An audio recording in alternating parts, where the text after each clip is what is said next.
What's going on, everyone? It's your boy JT and welcome back to another episode of South Stand Signings, a series, of course, we go through everything happening in and around the world of Leeds United, and we have a little talk about it. And the first one is a big one. Leeds United are back in the hunt for a top striker, with the latest news coming by way of Mr. Dovbyk of AS Roma, Mr. Artem Dovbyk, who is being linked with a move to Leeds United, with Roma apparently not ruling out the possibility of allowing the 28-year-old to leave this summer, and have set a price tag of 30 million smackaroonies on him. Apparently Roma are happy to let him leave because they aren't fully convinced in him, despite the fact he's had a pretty damn good output this past year. Now, what is that good output? Let's have a little look at some of his stats today. He had 32 games in Serie A last year, registering 12 goals and 3 assists. 44 games in that central forward position. Perfect for me. I don't want to see a versatile guy who's playing striker, he's playing left wing, he's playing right wing. No, I want someone who is out and out in that number 9 position, which is exactly what he is. Good signs there. Now, you got to look at the breakdown of his goals and assists. 15 goal contributions in 32 games. Not a bad return in Serie A, of course, one of the more difficult leagues across Europe. 2,400 minutes registered in that league. A little breakdown here of his Europa League outputs as well. Playing half of the minutes in most of the games, really. Not really playing a lot of full games in there. A couple of thigh problems, muscle injuries, infection, keeping him out of the Nations League. But you look at his Serie A performances, and he has played a key role in Roma's season this year. Only missing 3 games, 1 due to abductor pain, 2 due to fevers. A lot of illnesses going around these days. But his output has been very, very good across the year. He's been consistent from both the first quarter, the second quarter, third quarter, and fourth quarter of the season, always pitching in with goals, couple of assists in there. Very, very good option for me for Leeds United. I have to be honest with you.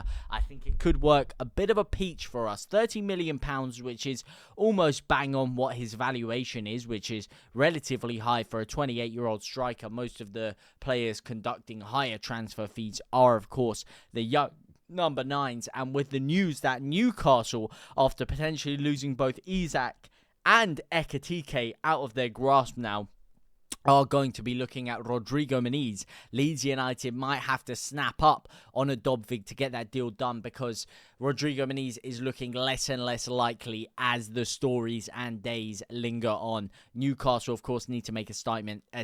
That might be their statement. So Leeds could be looking at Dovbyk. But let me know down below, what do you guys think about Artem Dovbyk? Now, in other news, Leeds United are looking for departures, one of them being, of course, Bamford, who is linked with Wrexham, and Mateo Joseph, who is looking for a move away. We spoke yesterday about how both Getafe and Betis were very, very interested. We're still pushing for that permanent transfer, not a loan deal, which they were looking at. A lot of you guys said the same thing. You want to get him out on a permanent basis. You want to get him out full stop, to be fair, whatever it may be. But you need a permanent deal for Leeds' PSR problems, in my opinion, because we haven't sold enough players this summer. We haven't recouped enough money.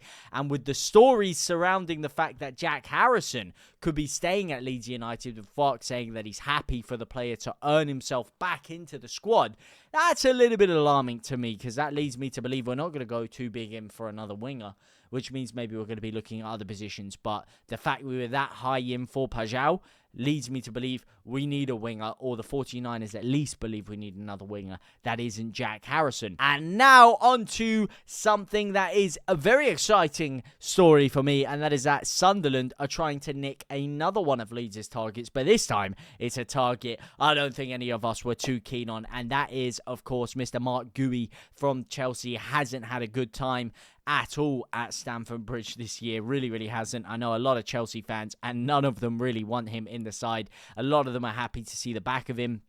Sunderland are apparently in talks to sign him, so I think this is another one you can write off for Leeds United, because we are not beating anyone in the transfer market this year. Not Marseille, not Sunderland, not Newcastle, not anyone. We're getting mugged off left, right and centre, so Gooby is off by all accounts. Now, one player who could still be on with Leeds United, of course, having one good rapport with a French club at least, Olympique Lyonnais, after signing Perry from them. There is another star playing over in Lyon right now who is looking for a leave.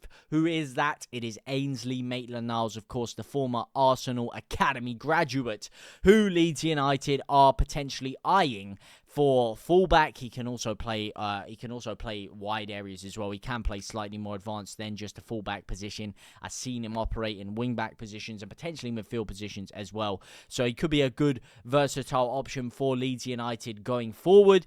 Is this anyone's first choice? No, but we do need some backups in the fullback position. I saw you guys actually speaking about this the other day, that before going in for a winger, you want some fullback cover. And I couldn't agree more with you, to be fair. I think our defence is not quite complete, which would go against Farke's whole philosophy of addressing the defence first, then the midfield, then the attack. Why are we going in for a defender now?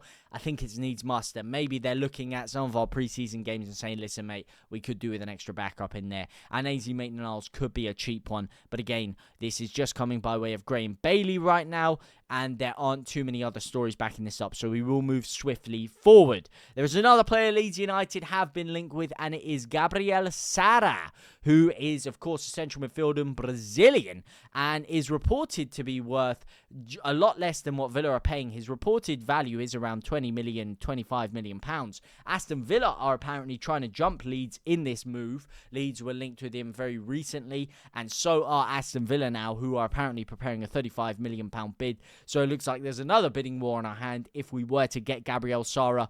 But just in case any of you were intrigued by this whole Gabriel Sara move, let's have a little look at his breakdown for the last year. 2 goals and 9 assists seems very impressive when you look at it on the surface, but when you look at where 7 of those assists came from last year, they came from the central midfield position. 33 games he played there, 10 games in the attacking midfield position, once at right mid, once at DM.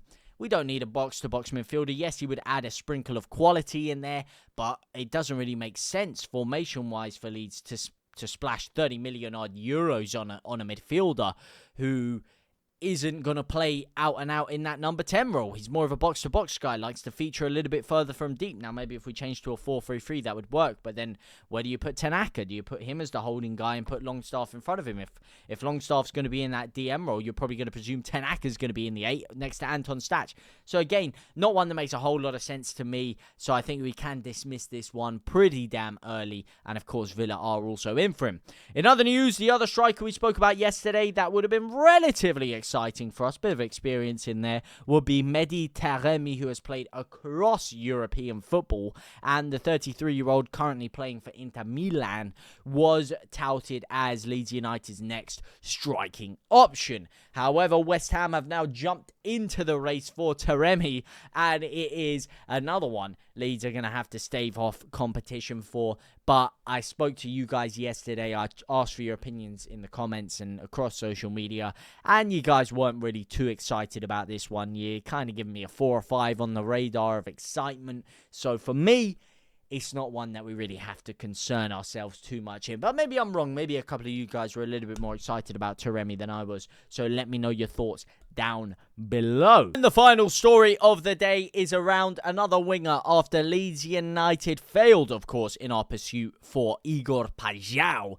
And the latest man on the radar for Leeds United is Mika Godts. Now, this article that I read today was very, very intriguing when you see Leeds United are ready to face Napoli in a £35 million transfer battle for the Ajax winger. Now, £35 million, are you off your rockers? When you look at the fact that Leeds were haggling over £30 million for Igor Paixao, you think we're splashing £35 million on an unknown commodity in Mika Godts? You must have lost your marbles, sunshine. That is going to be my first story before I even get into this. But it is, of course, a link that Leeds United are looking at. We do want a winger. We do want someone who can offer good quality in our attacking play from that wide area. And he is 20 years of age, giving him a lot of scope for development.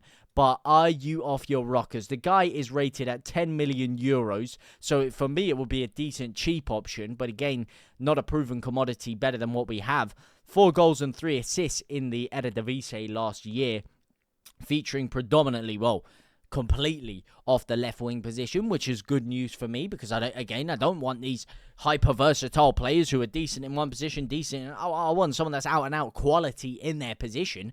He's featured off the left wing, which is good news for Leeds United. But 6 goals, 6 assists over 38 games, 2,600 minutes played. Yes, he's young. Yes, there's a lot of scope for development, and there's a lot of people very excited about his play. But splashing £30 million on an unknown commodity, that is a risk too high when you look at the potential reward that you could get from him. Not a move that makes a whole load of sense for me, especially for a newly promoted side. Too big of a gamble. Yes, he's featured quite a lot for Ajax this year. A lot of times bit part off the bench, which could suggest that he wouldn't mind playing second string to someone like Ramazani. But for me, you need a bit more experience, a bit more proven quality, because we have the young, exciting players who could develop. In your Wilfred Nontos, in your Larchi Ramazanis, you need a little bit more proven quality for me. So for me, Mika Godts, we might hear some more stories coming up in the coming days, weeks, months, years, potentially. But right now, unless if it's a cheap deal, it's not one that makes a whole load of sense to me. But let me know what you guys think down in the comment section down below. For now, though, I will see you very, very soon. Au revoir, my brothers and my sisters.